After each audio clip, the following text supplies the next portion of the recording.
तो इस फिल्म की शुरुआत में हमें दो सिस्टर्स से मिलवाया जाता है जो एक नई चर्च के लिए काम कर रही थी। सिस्टर पैक्सटन और सिस्टर बर्नीस। इन्हें चर्च के लिए न्यू मेंबर्स लेकर आने थे। जिन लोगों ने उनकी ऑफर एक्सेप्ट की थी, ये लोग उनके घर जाकर उन्हें चर्च के लिए इनविटेशन देने वाले थे। रास्ते में इन दोनों सिस्टर्स को कुछ लड़कियां मिल जाती हैं जो सिस्टर पैक्सटन को बुली करती हैं और सिस्टर पैक्सटन दुखी होकर रोने लग जाती हैं, जिससे हमें पता चलता है कि वो बहुत भोली और बहुत नरम दिल की हैं। ये देखकर सिस्टर बर्नीस उन्हें समझाती हैं कि आपको अपने आप को मजबूत करना होगा, ऐसे रोने से कुछ नहीं होगा जिंदगी में। खैर, बातें करते हुए ये लोग मंजिल पर पहुंच गए थे। रास्ते में बारिश भी होना शुरू हो गई थी और ये दोनों भीगे हुए भी थे। ये लोग आए थे मिस्टर रीड्स के घर, जिन्हें रिलियन के बारे में कुछ सवाल करने थे। मिस्टर रीड इन्हें घर के अंदर बुलाते हैं, लेकिन बर्नीस कहती हैं नहीं, हम अंदर नहीं आ सकते। हमारी चर्च का एक रूल है कि अगर घर में कोई लेडी ना हो तो हम उस घर में नहीं जाते। तब यहाँ रीड ने कहा मेरी वाइफ है और वो किचन में ब्लूबेरी पाइस बना रही है। इन्हें ब्लूबेरी की खुशबू भी आ रही थी घर से,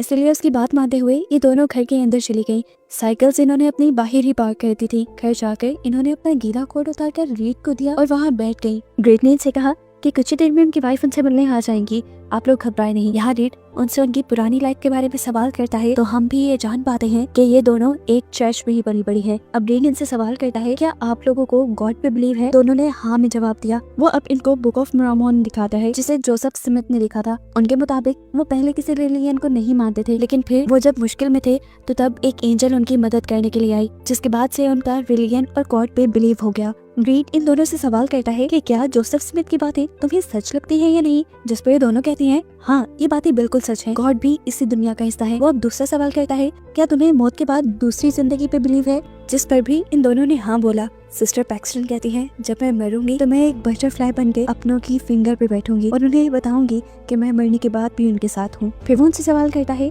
कि क्या एक आदमी का ज्यादा शादियां करना ठीक है? पैक्सटन फौरन कहती है मेरे लिहाज से तो नहीं ठीक। तब वो उससे पूछता है क्यों, तुम्हारी दो चर्च वाले इस रूल को मानते हैं? तब सिस्टर बर्नीस बोली हाँ ऐसा है, लेकिन वो इसलिए क्योंकि हमारी चर्च वाले अपने मेंबर्स बढ़ाना चाहते हैं और एक फैमिली के जितने मेंबर्स होंगे उतने ही चर्च के मेंबर्स भी बढ़ेंगे, इसलिए उन्होंने ये रूल रखा। जिस बात पर उस आदमी ने कहा नहीं ऐसा नहीं था, मैं बताता हूँ। जोसेफ ने अपनी अय्याशी के लिए ज्यादा शादियां की थी और उसको फॉलो करते हुए ये लोग ज्यादा शादियां करने लग गए और इस सब को रिलीजन का नाम दे दिया। ये सुनकर अब दोनों सिस्टर्स एकदम से बहुत ज्यादा हैरान हो गई। इस आदमी को तो उनसे ज्यादा नॉलेज था। फिर उसने इन दोनों को बताया कि मैंने काफी सारे रिलीजन पढ़े हैं और अब तक का मेरा निचोड़ ये है कि तुम जितना ज्यादा जिस रिलीजन को पढ़ोगे तुम्हें लगेगा कि तुम उतना उस रिलीजन को कम जानते हो। इसके बाद वो उठकर लॉन्च से कमरे की तरफ चला जाता है और कहता है कि अगर तुम मेरी वाइफ से मिलना चाहते हो तो अंदर आ जाओ। इन लोगों को कुछ गड़बड़ लग रही थी, अंदर बिल्कुल अंधेरा था। यहाँ पर पैक्सटन ने जैसे ही कैंडल मोड़ी तो वो ब्लूबेरी फ्रेग्रेंस कैंडल थी और इससे ये लोग जान गए कि वो आदमी झूठ बोल रहा था। उसकी वाइफ नहीं थी उसके घर और ना ही वहाँ कोई ब्लूबेरी पाई बना रहा था। कुछ गड़बड़ महसूस होने पर ये लोग चर्च में कॉल करने का नाटक करते हैं, लेकिन ये आदमी कोई कच्चा खिलाड़ी नहीं था। वो इन्हें बताता है कि इसके घर की दीवारें मेटल की बनी है, जिसकी वजह से कोई सिग्नल भी अंदर नहीं आता और यहाँ की आवाजें भी बाहर नहीं जाती। इन्हें जब ये एहसास हुआ कि यहाँ पे ट्रैप हो चुके हैं तो सिस्टर बर्नीस ने कहा कि हमें उस आदमी से बात करनी चाहिए, शायद वो हमें यहाँ से जाने दे। ये लोग आगे बढ़कर उसको फॉलो करते हुए कमरे में चली गई। ये कमरा बिल्कुल एक चर्च की तरह बना हुआ था। आते ही उन लोगों ने उस आदमी से कहा हमें चर्च जाना है, प्लीज हमें जाने दो। रीड ने जवाब दिया मैंने तुम्हें यहाँ कैद नहीं किया, फ्रंट डोर का दरवाजा अब सुबह को ही खुलेगा क्योंकि इस पर टाइमर लगा है। अगर तुम चाहो तो पीछे के दोनों दरवाजों को इस्तेमाल करके यहाँ से बाहर निकल सकते हो। वो हैरान थे कि दरवाजों पे टाइमर कौन लगाता है। खैर, इन्होंने बाहर जाने के लिए जैसे ही एक दरवाजा खोला तो वो बेसमेंट से होके जा रहा था। इससे उन्हें जाना बेहतर नहीं लगा और जब इन्होंने दूसरा दरवाजा खोला तो ये भी बेसमेंट से ही होकर बाहर जा रहा था और अब तो इनको बिल्कुल लगने लगा कि इस आदमी ने जानबूझकर उन्हें यहाँ फंसाया है। सीन कट होकर हमें फादर को दिखाया जाता है जो सिस्टर्स के अभी तक वापस ना आने पे काफी परेशान थे और वो उन्हें ढूंढने के लिए निकल जाते हैं। अब इन्होंने बाहर निकलने का उससे नहीं पूछा क्योंकि वो जानते थे ये आदमी उन्हें यहाँ से बाहर नहीं निकलने देगा। वो आदमी नॉर्मली इनसे बातें करना शुरू कर देता है और इन्हें मोनोपोली नाम की एक गेम दिखाता है और सेम उसी पैटर्न जैसे और भी गेम्स दिखाता है जिन्हें खेलने का तरीका सेम था लेकिन उनके नाम चेंज थे। यहाँ पे बर्नीस को एक लेटर ओपनर दिखा जिसे उसने उठा के अपने पास छुपा लिया मुश्किल वक्त में इस्तेमाल करने के लिए। अब इस आदमी ने बोलना शुरू किया और कहा देखो ये सभी गेम्स सेम है, इन्हें खेलने का तरीका भी सेम है, फिर भी लोग इन्हें खरीदते हैं और बहुत ही शौक से खेलते हैं। इसके बाद वो 3 रिलीजन की होली बुक्स इनके सामने टेबल पे रखता है और इन्हें बताता है कि मैंने ये तीनों पढ़ी हैं, इन तीनों में सेम बातें लिखी हुई हैं, जिसका मतलब था कि एक ही रिलीजन बस ठीक है और बाकी रिलीजन ने पिछले रिलीजन को कॉपी किया है। वो यहाँ पर इन्हें ये भी कहता है कि तुम्हारी चर्च भी फेक है, ना जाने किसने किसको कॉपी किया है। इनकी बातें सुनते सुनते सिस्टर बर्नीस अपने कोट में हाथ डालती है। उसके कोट में उसकी साइकिल की चाबियां नहीं थी, चाबियां इस टाइम पैक्सटन के कोट में खनक रही थी और वो ये देखकर जान गई कि इस आदमी ने एक प्लान के तहत उन्हें यहाँ ट्रैप किया है। उसने जरूर उनके बाइक्स के साथ भी कुछ किया है, इसीलिए चाबियां अब पैक्सटन के पास है।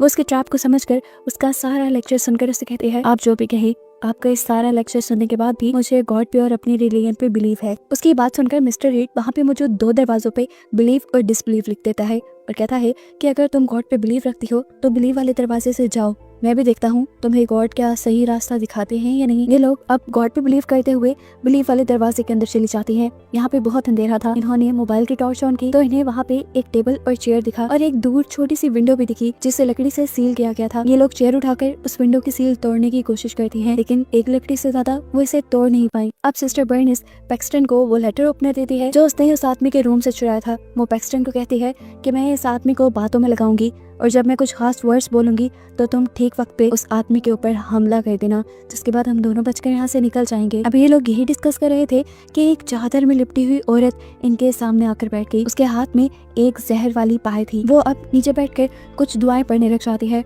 और रीड की आवाज इन्हें बताती है कि ये औरत एक प्रॉफिट है, एक पैगंबर है और ये यहाँ पे अब जहरीली पाई खाएगी और मर जाएगी, जिसके बाद ये औरत तुम्हें ये बताएगी कि उसने मरने के बाद आफ्टर लाइफ में क्या देखा। ये बात सच में मानने वाली नहीं थी, लेकिन खैर ये लोग यहाँ पे रुक गए। सिस्टर बर्नीस ने ऊपर जाकर देखा कि रीड ने अपने घर का एक मॉडल बनाया हुआ था और वो उस मॉडल में उन लड़कियों को जहाँ चाह रहा था वहाँ रख रहा था, जैसे वो लड़कियां इनकी कठपुतलियां हो। जब वो इस काम में बिजी था तो उसने चुपके से एक दरवाजे से निकलकर दूसरे डिस्प्ले वाले दरवाजे में जाने की कोशिश की ताकि वहां से वो निकल पाए, लेकिन उसने देखा कि दोनों ही दरवाजे बेसमेंट के अंदर जा रहे थे, एक ही बेसमेंट के अंदर। डिस्प्ले वाले दरवाजे पे वापस आकर उसने देखा कि वहाँ पे एक माचिस पड़ी है जिसे वो उठाकर यहाँ पे आग लगा सकती है, लेकिन जब उसने वो लेने की कोशिश की तो उसके हाथ नहीं लगी, इसलिए जल्दी से वो अपने वाले दरवाजे में वापस चली गई। जहाँ जाकर उसने देखा कि वो औरत जिसे रीड प्रॉफिट कह रहा था वो जहरीली पाई खाकर मर चुकी है। उसके मरते ही रीड इन दोनों से कहता है कि तुम उस औरत की नसें और सांसें चेक करो, क्या वो मर गई है। ये लोग जब चेक करते हैं वो औरत सच में मर चुकी थी, जिसके बाद रीड ने कहा कि अब ये औरत उठेगी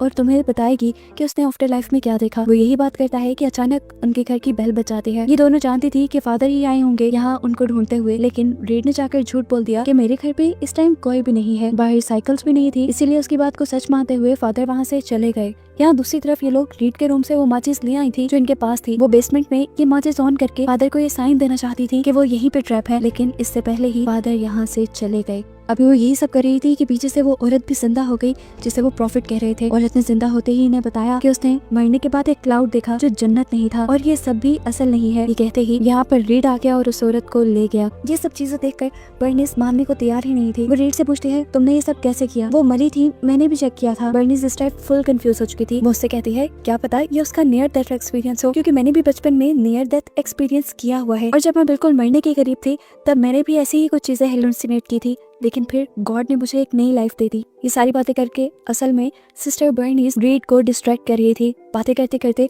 वो जोर से मैजिकल अंडरवेयर कहती है, यानी ये वो टाइम था जब पैक्सटन ने रीड के ऊपर हमला करना था। इससे पहले कि पैक्सटन उसे मार देती, रीड जल्दी से अपने पास से एक चाकू निकालकर सिस्टर बर्निस का गला काट देता है, जिसे देखकर पैक्सटन झुंझला गई। उसने पूछा ये क्या किया तुमने? जिस पर रीड ने कहा कि ये लड़की असल नहीं है, ये एक स्टिमुलेशन है। वो अब उसे मारने के बाद के कटे हुए हाथ से एक चिप निकालता है और उसे कहता है देखो ये इसकी चिप, जिस पर पैक्सटन कहती है ये चिप नहीं है, ये बर्थ कंट्रोल के लिए एक इम्प्लांटेशन है और मैं जानती हूँ तुमने जो सब किया वो कैसे किया। वो औरत जिसे तुम प्रॉफिट कह रहे हो वो सच में मरी थी, लेकिन फिर पहले मरने वाली औरत और दूसरी औरत दोनों चेंज थी। मैंने देखा था उनके बैठने के तरीके भी चेंज थे और इन औरतों के बदलने का काम तब हुआ था जब हम लोग ऊपर माचिस लेने के लिए आए। ये सब तुम्हारा कंट्रोल प्लान था और मैं जानती हूँ कि बेसमेंट में जरूर कोई गड़ा भी है जिसके अंदर वो औरत अभी मरी पड़ी होगी। रीड उसकी बातें सुनकर हंसने लगता है और उसे कहता है तुम ये सब साबित कैसे करोगी? तो पैक्सटन कहती है मैं वो सीक्रेट पैसेज ढूंढ लूंगी, जिस पर वो हंसने लग जाता है और कहता है यहाँ कोई सीक्रेट पैसेज नहीं। और ये सुनकर पैक्सटन दोबारा उसी बेसमेंट में जाती है सीक्रेट पैसेज ढूंढने के लिए और उसे मिल भी जाता है। हैरानकुन तौर पे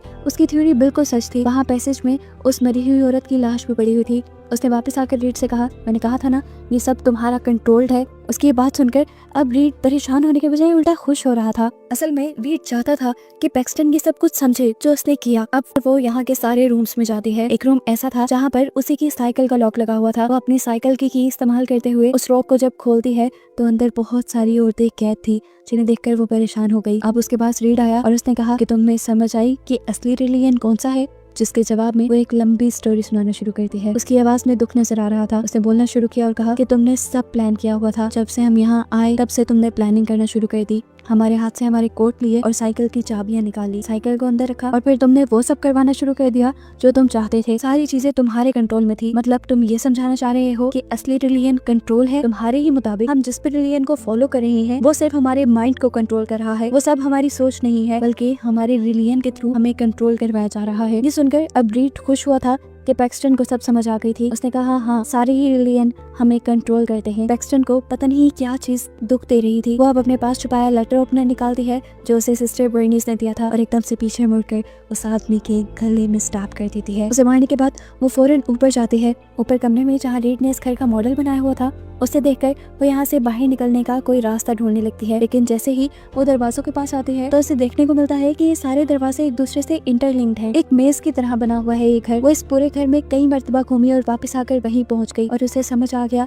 कि शायद वो इस घर से नहीं निकल सकती। अभी वो इसी टेंशन में थी कि एकदम से जख्मी रीड उसके पास आया और उसके जिस्म में उसने स्टैप कर दिया। पैक्सटन भी अब मरने के करीब थी और इस टाइम पे रीड ने उससे कहा कि तुम गॉड को मानती हो, गॉड तुम्हारी बात सुनेंगे, तुम हम दोनों के लिए प्रे करो। यानी वो भी गॉड को मानता था लेकिन पता नहीं क्यों गॉड से सब लोगों को बहका रहा था। पैक्सटन भी प्रे करती है और तब हम देखते हैं कि सिस्टर बर्नीस लड़खड़ाती हुई यहाँ आती है। पैक्सटन उसे देखकर बहुत ज्यादा खुश थी। वो यहाँ एक लकड़ी का टुकड़ा उठाकर रीड के गले में मारते हुए उसे जान से मार देती है। पैक्सटन खुश थी कि रीड मर गया था और अब उसकी साथी उसके पास थी, लेकिन कुछ ही देर में सिस्टर बर्नीस की डेथ हो गई, जो देखकर पैक्सटन को बहुत दुख हुआ। अब पैक्सटन दोबारा ऊपर गई और उसने दोबारा रीड के घर का मॉडल देखा और उसे एक खिड़की के बारे में पता चल गया जिससे वो बाहर निकल सकती थी। जल्दी से वो इस खिड़की को खोलकर फाइनली यहाँ से बाहर निकल गई, यहाँ से आजाद हो गई। और यहाँ से निकलते ही एक तितली आकर उसके हाथ पे बैठी। वो जानती थी ये सिस्टर बर्नीस की ही सोल है जो उसे बताना चाह रही है कि वो हमेशा उसके साथ रहेगी। ये देखकर वो खुश हुई और उसका इस चीज पे भी बिलीव बन गया कि मरने के बाद भी एक आफ्टर लाइफ है। उसके बाद समझते ही